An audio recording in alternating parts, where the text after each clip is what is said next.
Hello friends, in the first part of this Java collection framework video lecture, I had explained you in detail the Java collection framework hierarchy.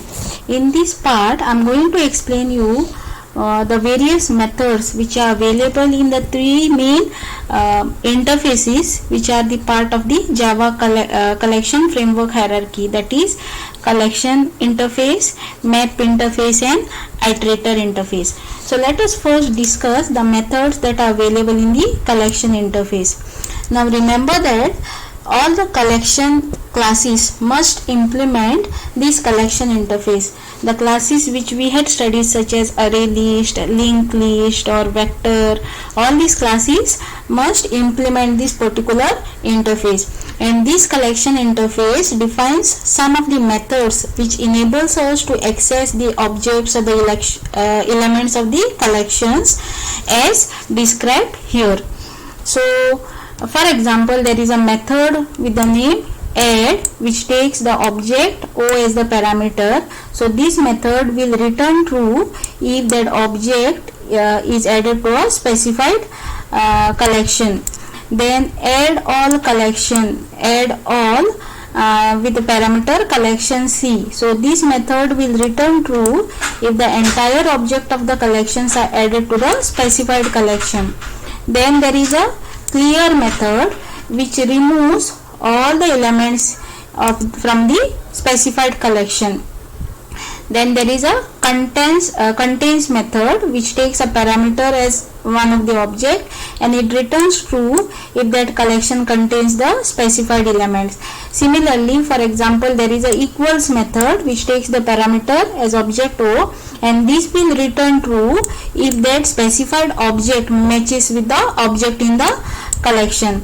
Then there is a method called as size which returns the number of elements in the collection. So all these methods are the part of the collection framework, which is the interface that is present in the Java collection framework hierarchy, and all these methods are implemented in the classes which implements this collection interface. Okay, so next is we will see about the methods defined in the map interface.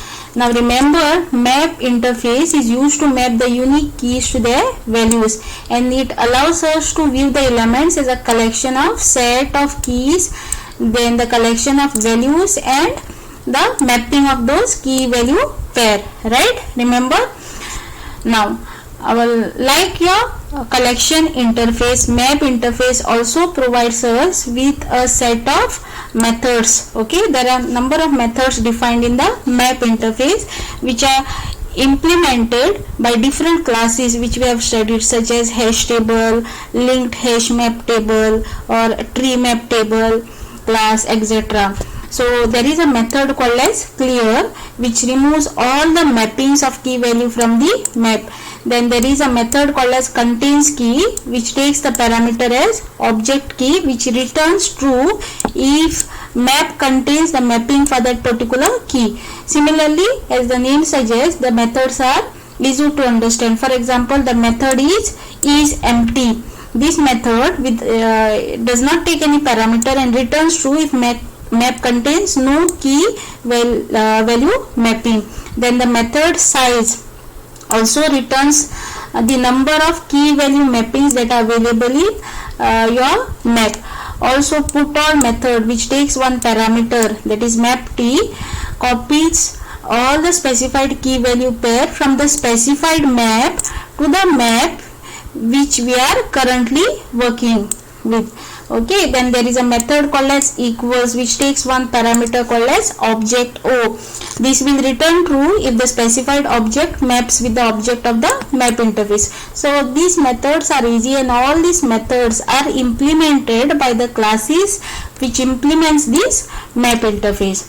Next is we are going to see about methods which are defined in the iterator interface. Remember that iterator interface allows us to move through the elements of what?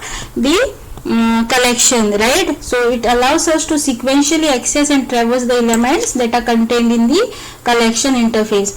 So it has got three main methods that is defined in the iterator interface: has next, next and remove. Has next method returns if the collection contains more than one element.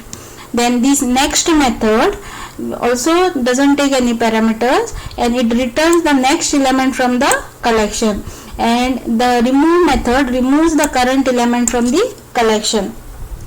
So friends, I hope you must have understood this part in which we discussed the various methods which are present in the three main interfaces of the Java collection framework, that is the collection, map interface and the iterator interface. In the next lecture, I am going to explain you the methods which are available in the classes which implements all these interfaces which we have discussed along with the available methods.